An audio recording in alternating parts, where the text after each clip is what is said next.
Talk to me about artificial intelligence because, Jeff, if I Google that right now, I'm going to get a bunch of videos, and I've had a lot of guests on my show talk about it. And the general public is AI going to take over the world or not? They don't really seem to go to the next level. And even if I take a step back and think as a consumer, where do I see AI in my life? I mean, I guess I see it with Alexa or something, but I don't feel like it's there to where it actually changes my life. And yet you're talking about AI and this thing called AGI. Again, you're thinking exponentially, I'm not. Where you're saying, no, Brian, this is going to be a reality that's going to change your day-to-day life in maybe years, and the companies that are going to benefit from it. Maybe you can speak on this and try to explain that to people. This is such an interesting topic because it is genuinely hard for us to get our heads around, because it's not like a smartphone, right? Because we use it every day. We know how incredible of a technology a smartphone is and how it makes our life better and easier and more accessible. So we it's tangible. We can literally see it and feel it, and we know what the impact is on our life. Artificial intelligence is one of those things that's in the background that we often are using it and we don't even realize we use it. You're right. Perfect example that you gave was Alexa, the Amazon Echo. It's Google Assistant, it's Cortana from Microsoft. It doesn't matter. There are all sorts of these basically artificial intelligence enabled robots, smart speakers, and they're getting pretty good. We've had some breakthroughs actually in the last 12 months that haven't quite funneled through to the general public.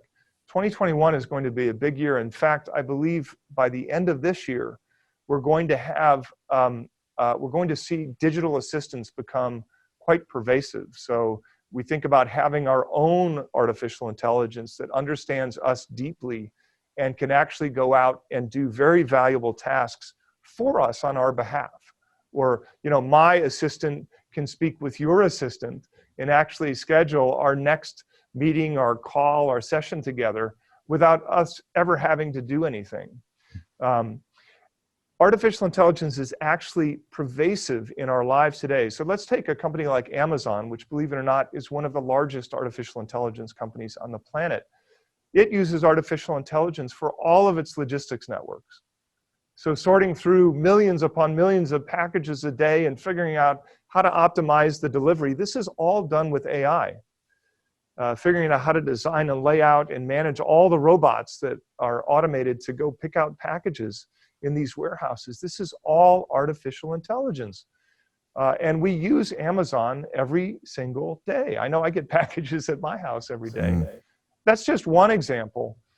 So whether it's something that we speak with, whether it's something that manages daily tasks, arduous daily tasks for us on a daily basis, whether it's something like drug discovery, which, by the way, artificial intelligence is used today for accelerating drug development and discovery. And of course, as consumers, we would never see this. We would never know that it even existed. But it's across every industry. And in fact, I would say, as of last year, companies that are not using artificial intelligence are at a severe disadvantage. So whether it's airlines who are not using AI to maximize their routes, whether it's the oil and gas industry to use AI to find better discovery targets, it really doesn't matter the industry. It's used everywhere. Telecommunications networks are using AI widely right now just to manage the flow of traffic over these wireless networks or even the fiber optic networks. And it's hard to express how widely artificial intelligence is being used.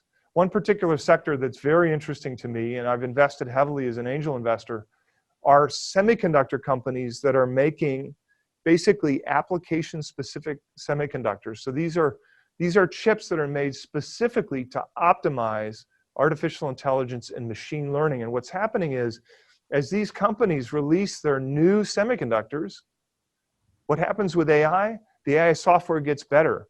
It becomes more efficient, it becomes more powerful, and then companies around the world are capable and empowered to actually use AI to deliver better, cheaper, faster services for all of us kind of normal consumers. And on that recording we just made, that's obviously available in the link below, you talked about this concept of, I guess you called it artificial general intelligence, and you made a comparison kind of in the medical industry where, as opposed to going to my doctor, I might go to like an AI doctor. Explain how that might work, because it's not obvious to everybody how that works, even though I think most of us would realize how inefficient it is to walk and go and get an appointment and then cough and your doctor tries to assess you. I mean, it's definitely not the most efficient process, but it's hard to believe a computer might do it better. Today's healthcare system is very symptom-based. To use your example, you come in, you've got a cough, you go to the doctor and you ask to be treated for the cough. What is changing about healthcare is it will become outcome-based, which means what's the outcome, not just today with your cold, but over your lifetime. And what's started to happen is we're starting to use artificial intelligence to take a full genomic sequence of our DNA and to use AI to figure out if there are any mutations and what those mutations might look like in terms of our human condition. And then figure out what drugs, for example, would work well with our DNA and which ones may be dangerous for us. They might actually kill us. And when we think about general practitioners or doctors who even specialize in something, they have a very limited worldview. They develop a certain set of skills to deal with certain symptoms, but they don't have the time to review all of the kind of corresponding or secondary research that may actually feed or factor into our condition of the day. Or if there's an underlying condition which actually has to do with mutations in our own DNA. And so if we can imagine taking the finest doctors on the planet, all of them, and then encapsulating that as an artificial general intelligence, which has the world's medical knowledge. It understands every single research paper that's ever been written on every condition. It understands our genetic makeup.